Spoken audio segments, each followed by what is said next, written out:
नमो भगवते वासुदेवाय। जय श्री हरि, जय माँ लक्ष्मी। प्रिय भक्तगुरु, आप सभी पर भगवान विष्णु और माँ लक्ष्मी की कृपा सदा सर्वदा बनी रहे। आज आप सभी भक्तजन रसपान करेंगे पौष पुत्रदा एकादशी व्रत की कथा। पौष पुत्रदा एकादशी साल 2025 की पहली एकादशी होगी।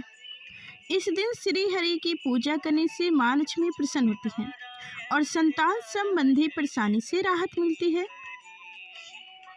एकादशी व्रत सबसे अधिक फलदायी माना गया है।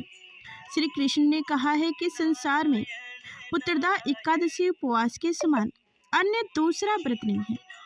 इसके पुण्य से प्राणी तपस्वी, विद्वान और धनवान बनता है।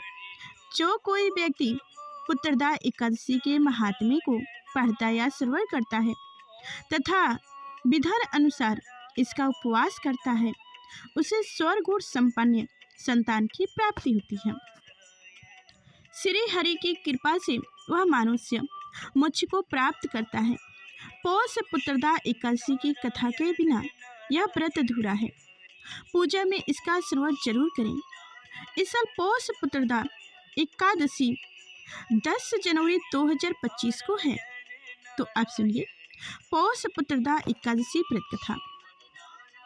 धर्मराज युधिष्ठिर कहने लगे कि हे भगवान, आपने पौष कृष्ण एकादशी अर्थात सफला एकादशी का महात्म्य बताकर बड़ी कृपा की है। अब आप कृपा करके मुझे पौष माह के शुक्ल पक्ष की एकादशी के विषय में भी बतलाइए। इस एकादशी का क्या नाम है तथा इसके व्रत का क्या विधान है, इसकी विधि क्या है, इसका व्रत करने से किस फल की प्राप्ति होती है और इसमें कौन से देवता का पूजन होता है। कृपया यह सब विधि पूर्वक कहिए। भगवान श्री कृष्ण ने बोले, पौष माह के शुक्ल पक्ष में आने वाली इस एकादशी को पौष पुत्रदा एकादशी कहा जाता है। इसमें भी नारायण भगवान की पूजा की जाती है। विधि पूर्वक इस व्रत को करना चाहिए। इस चर और आचार्य संसार में पुत्रदा एकादशी के व्रत के समान दूसरा कोई व्रत नहीं है। इसके पुण्य से मनुष्य तपस्वी, विद्वान और लक्ष्मीवान होता है। इसकी मैं एक कथा कहता हूँ, सो तुम ध्यान पूर्वक सुनो। भद्रवती नामक नगरी में सुकेतु नाम का एक राजा राज्य करता था। उसकी कोई पुत्र नहीं था। उसकी स्त्री का नाम सुभ्या था। वह निपुत्री होने के कारण सदैव चिंतित रहा करती थी। राजा के पितृ भी रो रो के पिंड लिया करते थे और सोचा करते थे कि इसके बाद हमको कौन पिंड देगा। राजा को भाई, बंधु, धन, हाथी, घोड़ा, राज्य और मंत्री, इन सब में किसी से भी संतोष नहीं होता था। वह सदैव यही विचार करता था कि मेरे मरने के बाद मुझको कौन पिंडदान करेगा। बिना पुत्र के पितरों और देवताओं का श्रेणी में कैसे चुका सकूंगा। जिस घर में पुत्र न हो उस घर में सदैव अंधेरा ही रहता है। इसलिए पुत्र प्राप्ति के लिए प्रयत्न करना चाहिए। जिस मनुष्य ने पुत्र का मुख्य देखा है वह धन्य है।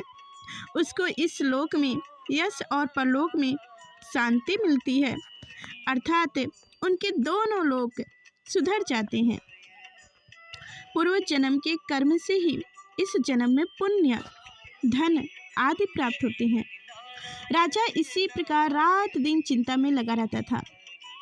एक समय तो राजा ने अपने शरीर को त्याग देने का निर्णय किया, परंतु आत्मदाह को महान पाप समझकर उसने ऐसा नहीं किया।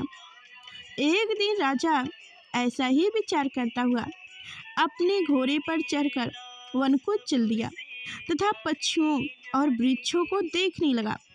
उसने देखा कि वन में मृग, बाघ, सुअर, सिंह, बंदर, सर्प आदि सब भ्रमण कर रहे हैं। हाथी अपने बच्चों और हथुन्नों के बीच घूम रहा है।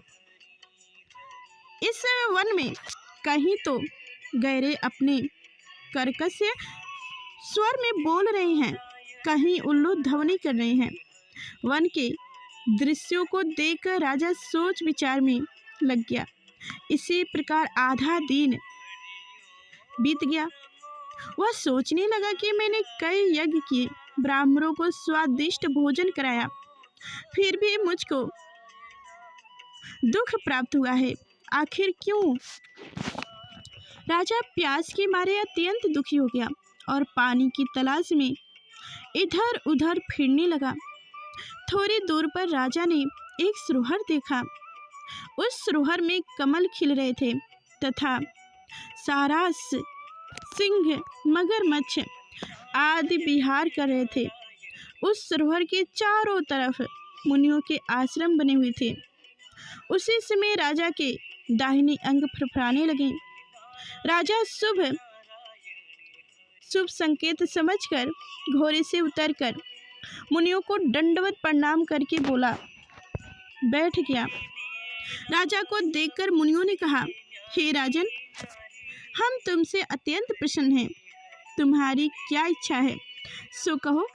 राजा ने पूछा, महाराज, आप कौन हैं और किस लिए यहाँ आए हैं, कृपया करके बताइए। मुनि कहने लगे कि हे राजन, आज संतान देने वाली पुत्रदा एकादशी है। हम लोग वैष्णवी हैं और इस सरोवर में स्नान करने के लिए आए हुए हैं। यह सुनकर राजा कहने लगे कि महाराज, मेरी भी कोई संतान नहीं है। यदि आप मुझ पर प्रसन्न हो तो एक पुत्र का वरदान दीजिए।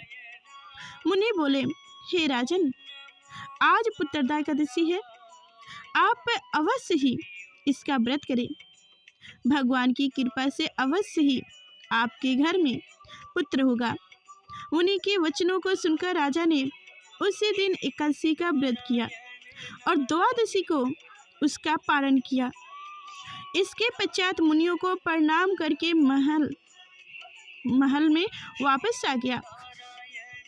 कुछ समय बीतने के बाद रानी ने गर्भ धारण किया और 9वें महीने के पश्चात उनके एक पुत्र हुआ। वह राजकुमार अत्यंत शूरवीर, यशस्वी और प्रजापालक हुआ।